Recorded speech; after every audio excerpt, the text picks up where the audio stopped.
রাধা মাধবের হার চুরি হয়ে গেলে সবাই মিলে পুকুর ঘাটে আসে।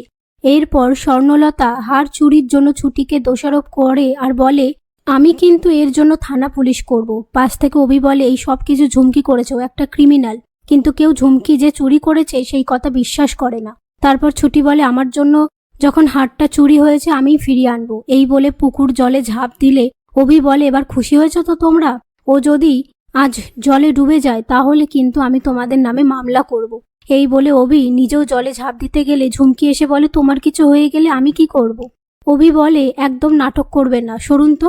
এরপর ছুটি রাধা মাধবের সোনার হারটা নিয়ে জল থেকে উঠে আসে। তখন শতরূপা খেয়াল করে সোনার পালকটাও ছুটির শাড়ির আঁচলের সাথে আটকে রয়েছে। হারিয়ে যাওয়া পালক ফিরে পেয়ে সবাই খুশি হয়ে যায়। তারপর সবাই মিলে বাড়িতে ফিরে আসে। তখন অভি ঈশার আংটি অভির ঘরে পেয়ে ঈশাকে থ্রেট করার বলে, তুই এ ধরনের কাজ যদি আর করিস তাহলে কিন্তু আমি তোকে ছেড়ে কথা বলবো না। ওদিকে ঝুমকি ছুটির ভয়ে লুকিয়ে থাকলে ছুটি এসে বলে, পুজোর জন্য সবাই তোকে খুঁজছে। কথা শুনে ঝুমকি বেরিয়ে আসলে ছুটি বলে, তুই কি করছিলিস ওখানে? ঝুমকি বলে, আমার একটা জিনিস হারিয়ে গিয়েছিল তাই খুঁজছিলাম। ছুটি বলে, হার খুঁজছিলিস?